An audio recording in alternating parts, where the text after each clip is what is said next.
4 পা হইলে 100 মানে 250 গ্রামে 1 পোয়া ঠিক না তাহলে 4 পোয়া 100 তাহলে 5 পোয়া হইলে হয় 100 মানে 1250 গ্রাম তাই আপনি আমার জিগাইতে 3টা জিগাইছেন তাই আমার তো 100 আপনি আমাকে দিয়েছেন 300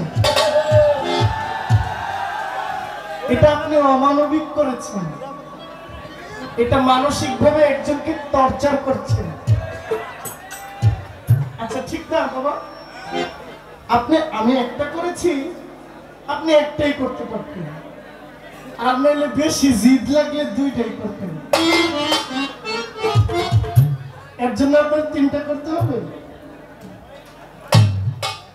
আপনি তো আমার নিজের গলা কাটতে আপনি যাত্রা করতেছেন তো কি করব বলেন প্রশ্ন জিগাইছে তো কইছে স্যার আমারে প্রশ্ন দিছে লেখার খাতা আমারে দিছে কে দিছে না 100 মার্ক 33 পেলে পাস টাইমে 33 দিলে চলবে সব প্রশ্নের উত্তর দিতে হবে এমন তো কোনো কথা না কি ছাত্ররা ঠিক আছে নি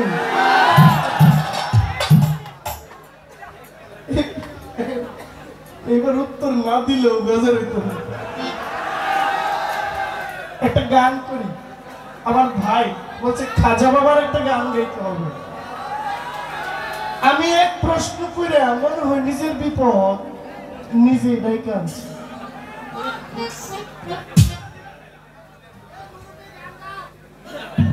মুরব্বী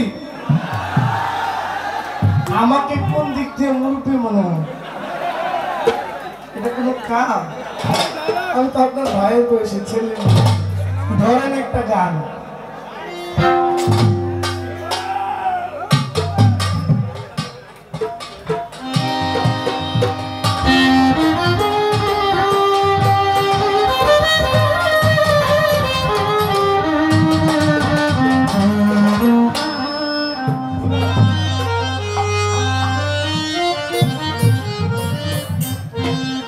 আমার খাজা বাবার দরবারে গেলে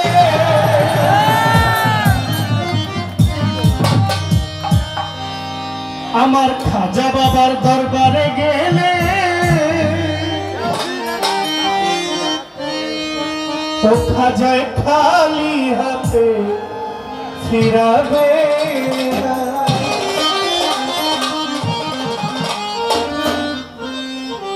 আপনার উত্তর দিব আমার পাগল কিছু ভাই বোনেদের আছে এদেরকে একটু খোরাক দেই আমার খাজা বাবার দরবারে গেলে আমার খাজা বাবার দরবারে গেলে আমার খালি হাতে ফিরাবে না আমার খালি হাতে ফিরাবে আমার দরবারে গেলে আমার খাজা বাবার দরবারে গেলে আমার খালি হাতে ফিরাবে না আমার খালি হাতে ফিরাবে না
আমি মরণের ভয় করি না আমার খালি হাতে ফিরাবে খাজা বাবার দরবারে গেলে আমার গুরু গুরুর দরবারে গেলে আমার সুরে সুরে দরবারে গেলে আমার কাকি গুরুর দরবারে গেলে বাবা খালি হাতে ফিরাবে বাবা খালি হাতে ফিরাবে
আমার বাবা হাসি দেয় জিতটাও কইবা যায় মা মনসার কাছে কি জানি কি আছে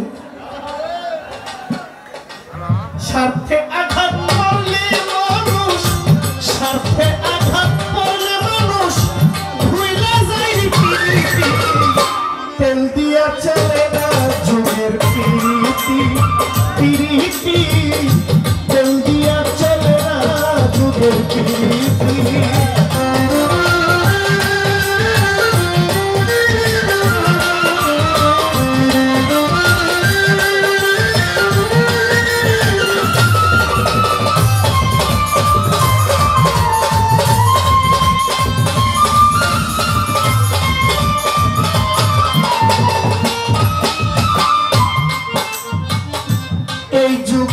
প্রেমিক যারা কিছু কিছু কলসি আছে পালা ছাড়া এই যুগের প্রেমিক যারা কিছু কিছু কলসি আছে পালা ছাড়া হয়ে যায় সে আত্মহারা তাই যেন সে ভয় ভীতি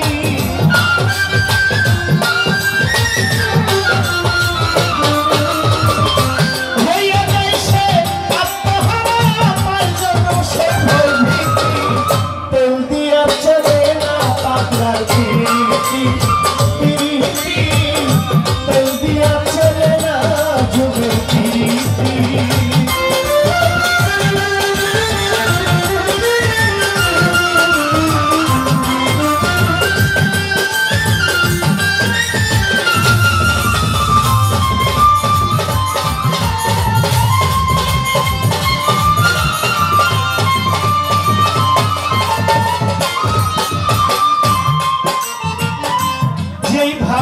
প্রশ্ন করে আমার কি আর মনে পড়ে, যেইভাবে প্রশ্ন করে আমার কি আর মনে পড়ে, তবু জবাব দিতে হবে, এইটা আমার মূলনীতি।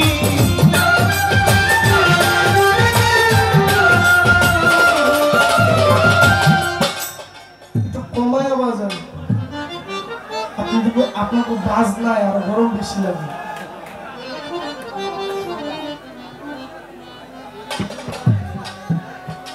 চলবে তো? আমি দুই কথায় উত্তরটা দিতে হবে, কেমন?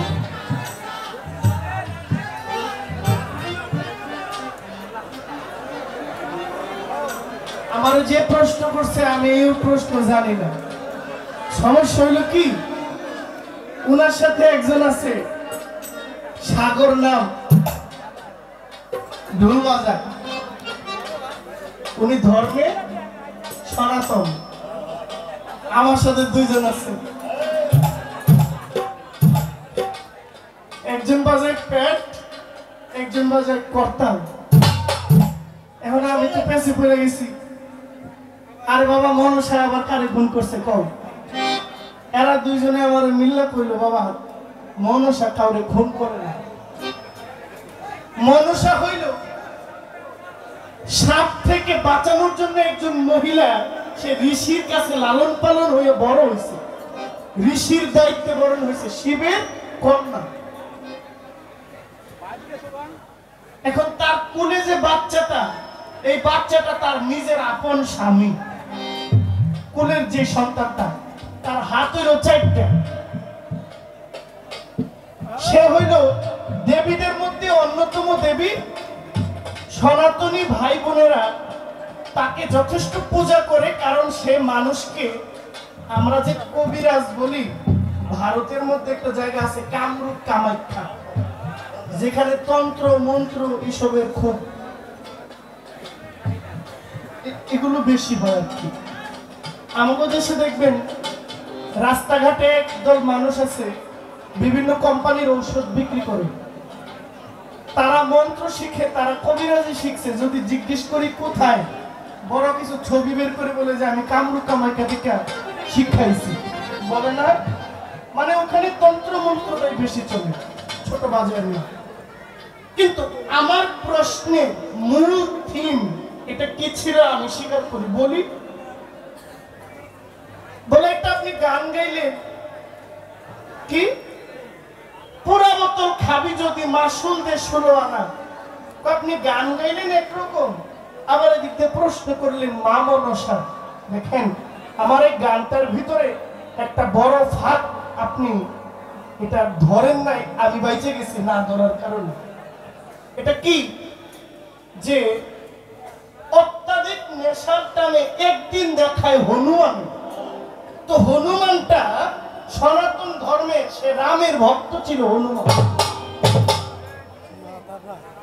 আমি ভাবছি যে আমার এই কথাটা আপনি ধরবেন, প্রশ্নটা যেখানে আমার গানটাও সেখানে।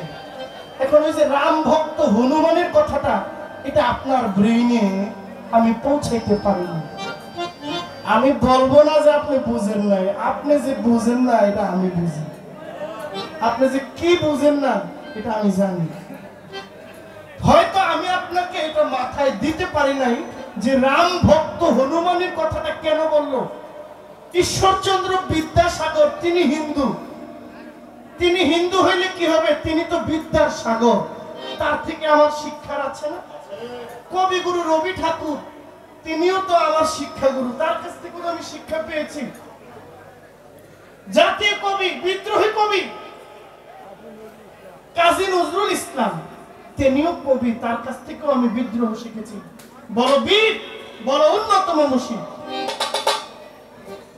তিনি আমাদেরকে শিক্ষা দিয়েছেন। চল চল চল ঊর্ধ্ব গগনে বাজে মাদক, অরুণ প্রাতের তরুণ দল, চল রে চল রে। তিনি আমাকে শিখিয়েছেন কারার ওই লৌহ কপাট ভেঙে ফেল করলে লোপাট।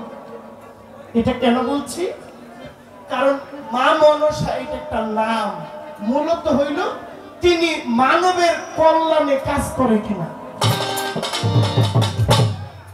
আমগো পাশের বাড়ির হিন্দু লোক বন্যায় ভাইসা যেতেছে না, আমগো মুসলমানের মসজিদ খুলে দিছে, আয়ো আসো, মসজিদ তোমাদের জন্য উন্মুক্ত। এটা কি মানুষ সেবা? সে হিন্দু, তার গায়ে কি হিন্দুত্ববাদের কোনো কিছু আছে? সে মানুষ, সে আমার মসজিদে জায়গা পাবে। আমি মুসলিম, আমার বাড়ি ঘর বন্যায় তলিয়ে গেছে, আমি কি মন্দিরে গেলে আমাকে জায়গা দিবে না? যদি তারা মানবের কল্যাণে কাজ করে, তাহলে মন্দিরের চাইতে বড় মন্দির আমার অন্তর, মসজিদের চাইতে বড় মসজিদ একজন মানুষের অন্তর। জীবে সেবা করে। আল্লাহু আকবার, আল্লাহু আকবার। বৃষ্টি আসতেছে। আচ্ছা, গান ধরি। আরেকটা প্রশ্ন আছে, সর্বপ্রথম বেলা ভাষায় কে? বাংলাদেশের মধ্যে সর্বপ্রথম বেলা ভাষায় নবাব মুর্শিদ কুলি খান। উনি বিরাটাম্বরের সঙ্গে ভাদ্র মাসের শেষ বৃহস্পতিবার মুঘল সম্রাটের আমলে এই বাংলাদেশে তিনি বেলা ভাষার প্রচলন করেন। কেন বেলা ভাষায়?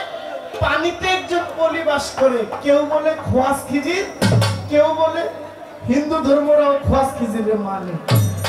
পানির মধ্যে নৌকা দিয়ে, নৌকার উপরে একটা মসজিদের মতো একটা মিম্বর বানায়া এটাকে রঙিন পেপার দিয়ে সাজাইয়া আলোকসজ্জা কইরা এটা পানির মধ্যে ছেড়ে দেওয়া হয়।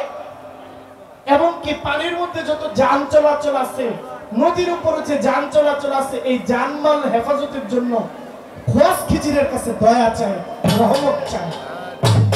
একটা 1 টাকার পয়সা নদীতে ফালাই দিলে ভাসে না, বিশাল বড় জাহাজ পানির উপরে ভাসে। এটা কার অবদান? আল্লাহর দয়া, হযরত খোয়াস খিজিরের রহমত।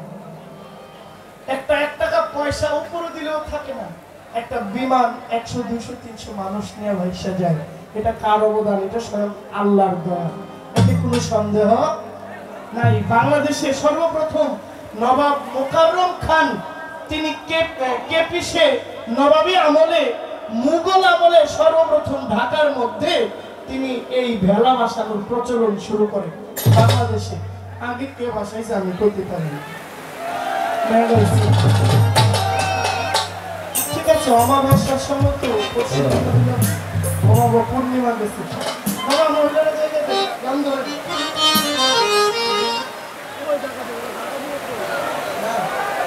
একটা গান ধরে কি বলেন?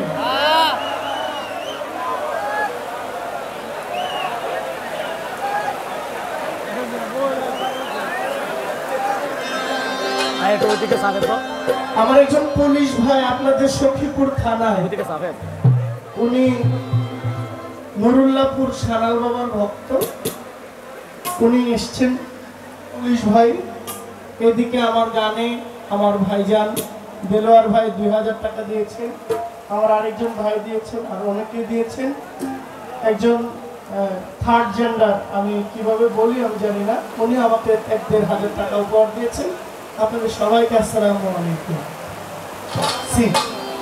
ওই পুলিশ ভাইয়ের একটা গান আছে, এটা আমি গাইছি।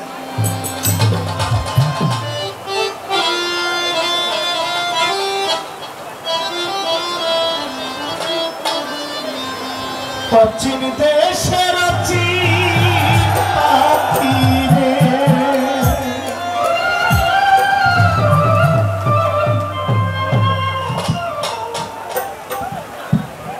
ওরে কয়দিন আপনি পিচ্ছা করলি যাওয়া আসা,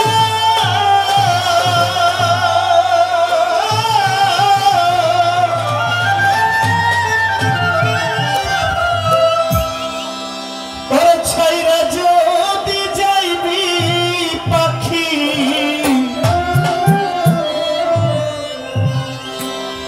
আমায় ছাইরা যদি যাইবা পাখি, অসুরেশ্বরী বান্ধিলে কে বাসারে,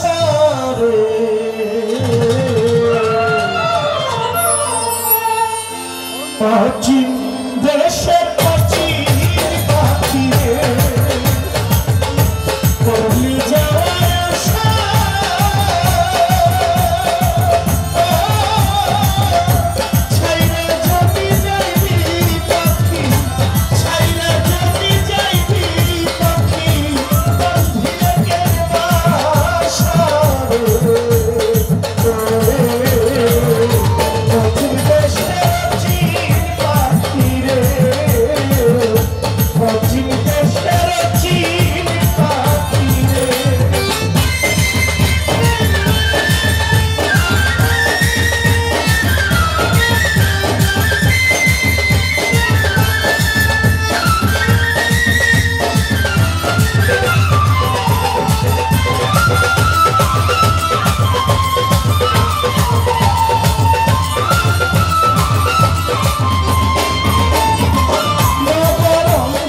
হ্যালো, ধন্যবাদ জহির পাগলাকে।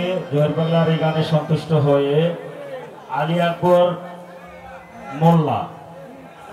মোল্লা আব্দুল কালামের পক্ষ তাহাকে 500 টাকা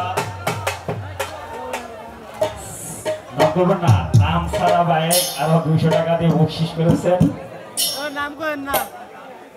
তো এখন আপনাদের সামনে গান নিয়ে আসবেন পুতুল দেওয়ান। তো আমাদের আরেকটি ঘোষণা আছে, আগামী 17ই সেপ্টেম্বর রোজ মঙ্গলবার এখানে কাঁচি কাটার অনেক লোক আছে, 4টা ডলার বোঝাই করে কাঁচি কাটার থেকে লোক আসছে, তাদের উদ্দেশ্যে আমরা বলছি এবং এই দেশে যারা আছেন, আগামী 17ই সেপ্টেম্বর রোজ মঙ্গলবার কাঁচি কাটা বাজারের পাশে দুদিকে হলদের বাড়িতে এক বিশাল বাউল গানের আয়োজন করা হয়েছে।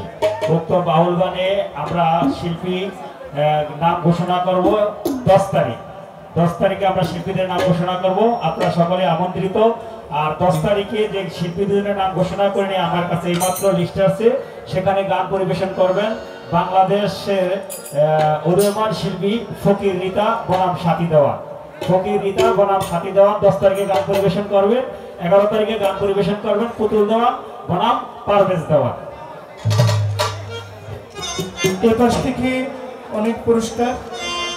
আমার নামেই নাম জহির ভাই, বলছে আমিও জহির পাগলা। তিনি দিয়েছেন 200 টাকা। এক ভদ্রলোক ভাই দিয়েছেন 500 টাকা। এদিক থেকে আমার একজন ভাই, আচ্ছা উনি নাম বলতে রাজি না, উনি দিয়েছেন 500 টাকা। গানের মধ্যে অনেক টাকা আপনারা দিয়েছেন। আমার যে পুলিশ ভাই সখীপুর থানা, তিনিও আমাকে 200 টাকা দিয়েছেন। আপনাদের সকলকে আমার সালাম রইল। আসসালামু আলাইকুম।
হ্যালো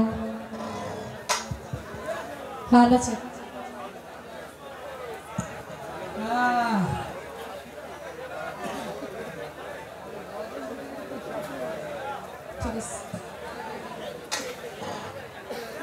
আমাদের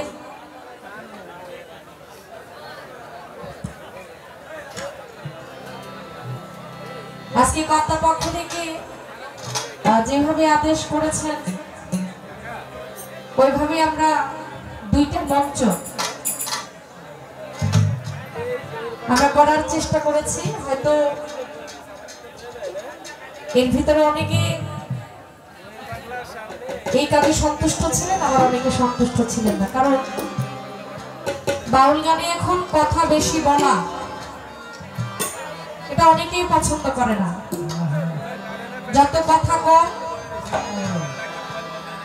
ততই গান বেশি হয় নাকি বাবা? তো আপনারা যেভাবে সন্তুষ্ট হবেন সেভাবে আমরা গান করব। যদিও জহির পাগলা ভাই দু একটা কথা বলে গেছে, আমি আর সেদিকে যাইতে চাই না, যেহেতু আমারই আর কিছু জিজ্ঞাসা করে নাই, তাইলে তো আমার আর বাড়তি কিছু বলার দরকার নাই। কি বলেন? যদি আমার জিজ্ঞাসা করতো তাহলে আমি দু এক কথা বলতাম, তবে আমি বুঝলাম না আপনার চালান কি এই জায়গায় শেষ কিনা। আমি তো আশায় ছিলাম যে আপনি আমারই কিছু আমার উল্টা জিজ্ঞাসা করবেন নাকি বাবা? আপনার আশায় ছিলেন না? কেন আপনি বন্ধ করে দিলেন সেটা আমি জানি না। যাই হোক, তারপরেও আপনি এখানে আসছেন, আমি চাই আমার চাইতে আপনি একটু বেশি গান করেন। আপনি এখানে নতুন আসছেন, আপনার কাছে মানুষের অনেক চাওয়ার আছে, পাওয়ার আছে। আমি যেহেতু অনেকবার আসছি, সামনেও আনবো, আমি দুই একটা গান কম গাইলেও সমস্যা নাই। তা আমি এক ছোট্ট করে একটি গান করবো লেংটা বাবার নামে।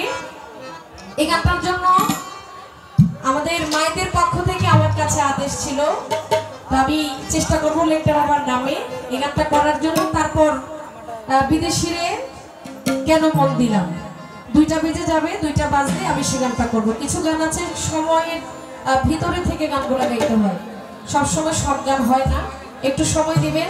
মোটামুটি পরিবেশটা একটা ভালো জায়গায় আসছে, আমি ছোট করে গানটা করি, তারপর ওই গানে যাবো, একটু আমাকে সময় দিবেন।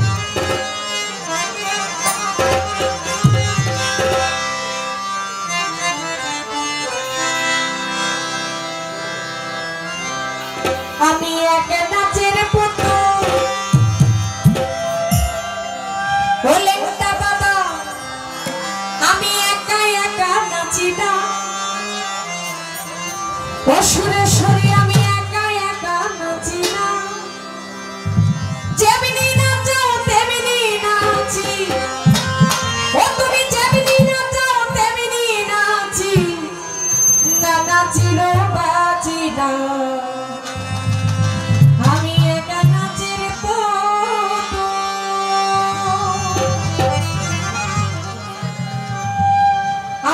নাচের পুতুল, আমি একা একা নাচি না, তুমি যেমনি নাচাও আমি তেমনি নাচি, আবার না নাচিলেও বাঁচি না। পৃথিবীতে সবাই আমরা পুতুল, এখানে যতগুলো মানুষ আছে সবাই এক একটা পুতুল।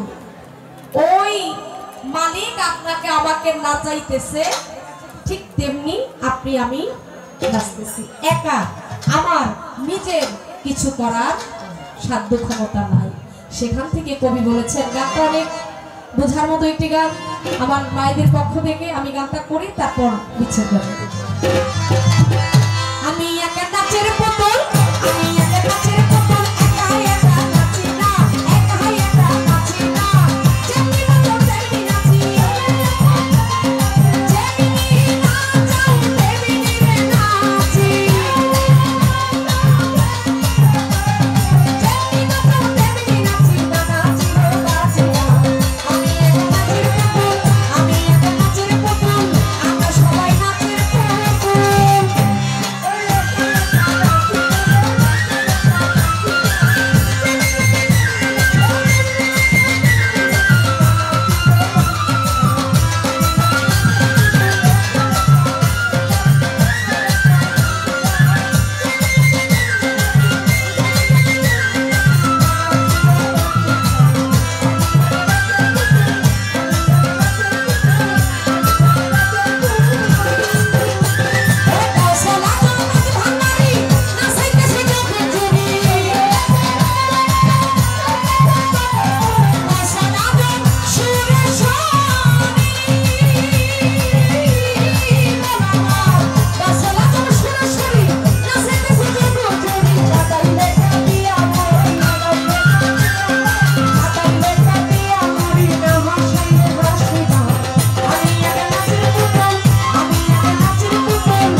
আসে আবার কিছু পরিবেশ নষ্ট করার জন্য, আবার কেউ আরামের ঘুমকে হারাম করে আসে গান শোনার জন্য। এই জন্যই কমিটি একটা আমাদেরকে পথ দিয়ে দেয় যে এটার উপরে বিশ্লেষণ করে আপনারা কিছু গান করবেন, আর একটা স্বাধীনতা দিয়ে দেয় সবার জন্য, এটা হলো বিচ্ছেদ। আমি গানটা মাঝখানে থামায়া শুধু একটু সময় নষ্ট করবো, বেশি নষ্ট করবো না, কারণ এখন রাত্র গভীর, এখন মানুষ আস্তে আস্তে যাবে, কেউ থাকবে একটু ভাব বিচ্ছেদ গান শোনার জন্য। আবার অনেকেই কর্ম করে, যাদের কর্মস্থানটাও ঠিক রাখতে হবে। আমাদের সিদ্দিক দরদি বলেছেন যে একটু জিকিরের গান করার জন্য। জিকিরের লাইনে যাইতেছি, কারণ হঠাৎ করে তার জিকির গান একেবারেই গাওয়া যায় না, একটা লাইন লাগে। তো ওই লাইনটাতে আমরা যাইতেছি, হয়তো আমার বেলাও জিকির হইতে পারে, বাবার প্রতিপক্ষ শিল্পী জহির পাগলা তার বেলাও জিকির হইতে পারে, এটা আমরা বলতে পারবো না কার বেলায় জিকির উঠে যায়। এটা একটা আল্লাহর একটা রহমত, ওখানে একটা ফায়েজ থাকে, এটা ইচ্ছে করলে কিন্তু দেওয়া যায় না, এটা সবার বেলা হয় না। তারপর আমি চেষ্টা করবো। যে কথাটা বলতে চাইছি জহির ভাই,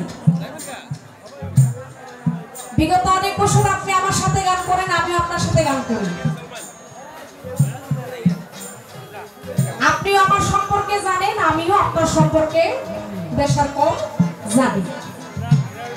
আমি কথা বলেছিলাম যে দাদা আপনি গান করলেন পুরা বোতল খাবি যদি বাসন্তের 16 আনা, নিরাকার খোদাকে যদি দেখতে পারো বাসনা, অত্যাধিক নেশার কানে একদিন দেখাই হনুমানে, বুক সিরিয়া হৃদয় কোণে দেখাই রামের নিশানা বা নমুনা। এটা আমার দাদা গুরু মাতাল কবির আফজাল দেওয়ান সাহেবের গান। আমি বললাম আপনি গান করলেন কই, কথা রাখলেন কই, প্রশ্ন করলেন কই? বলে আমি মানে অন্তরা দিয়ে বুঝাইলেন যে আমি এটা গাইলাম অত্যাধিক নেশার কানে একদিন দেখাই হনুমানে। দাদা হনুমান যেই তার জীবন হিস্টোরি যদি আমরা পড়ি, যদি আমরা জানি এখানে মা মনসার বিষয়, আমি মনে করি এখানে কিছুই আসে না। আপনি যদি কথা যদি মিলিয়ে যদি ওই জায়গায় নেন তবে কথা আসবে, নাহলে এখানে কথার আসার কোনো কারণ আমি দেখি না। হনুমান আর রাম গুরু ভক্ত ছিল, ওইটা হচ্ছে একটা সাবজেক্ট, আর মা মনসার বিষয়টা হচ্ছে আরেকটা সাবজেক্ট। আমি এই কারণেই বলছি দাদা গান গাইলেন কি আর আমার জিজ্ঞেস করলেন কি, তারপর আপনার জিজ্ঞাসাটা ছিল এটা আলাদা, আমি চেষ্টা করেছি জবাব দেওয়ার জন্য, কিন্তু আপনি আমার বলছেন যে আমার নাকি আপনি বুঝাইতে পারেন নাই, বুঝাইতে আপনি সক্ষম না। না, আপনি যে জায়গায় আপনি গান গেছেন ধন্যবাদ জানাই, কিন্তু ওই যে আমার যেটা আপনি বুঝাইতে চাইছেন, আমি যদিও আমার একটু হলো জ্ঞান আল্লাহ পাক দিয়েছে, কিন্তু ওই রাম হনুমান আর মা মনসার বিষয় দুইটাই কিন্তু আলাদা। ওই যে কেন আলাদা আপনি প্রশ্ন করছেন কি, মুসলমানের বাড়ি আর সনাতন ধর্মের একটা বিষয়, মানে সেটা হলো মা মনসার বিষয়, আপনি বিষয়টা জানতে চাইছেন। আমি কিন্তু ওইভাবেই বলার চেষ্টা করছি, কিন্তু এই জায়গায় যে বললেন যে আপনি আমার বুঝাইতে পারেন নাই, এই বিষয়টা আসলে আমি নিতে পারলাম না। আমি চেষ্টা করেছি আমার জায়গায় বলার জন্য, তারপর আমি যা জিজ্ঞেস করছি আলহামদুলিল্লাহ আপনি ভালো জবাব দিচ্ছেন, আপনার কাছে যতটুকু ছিল আপনি ততটুকুই দিচ্ছেন, এরপরে তার ফারাফারি মারামারি করা যায় না। তেল দিয়া চলে না পাগলার পিরিতি, এই পাগলা প্রেম চালাইতে হইলে সময়তে তেলও দিতে হয়, কি কথা ঠিক কিনা? তেলও লাগে, একেবারে যে তেল ছাড়া সবকিছু হয় এমন বিষয় না, তেলও কিছু কিছু সময় লাগে। এতটুকুই রাখলাম, আর বেশি কিছু বলতে চাই না, আপনিও বলেন নাই, আমারও বলার কোনো দরকার পড়ে না, তবে যেখানে আমার কথা একটু ছিল আমি একটু বলার চেষ্টা করছি, আপনি মনে কষ্ট নেবেন না। ধন্যবাদ।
সুরেশ্বরী আমার লেখা বাবা ভান্ডারী মাওলা।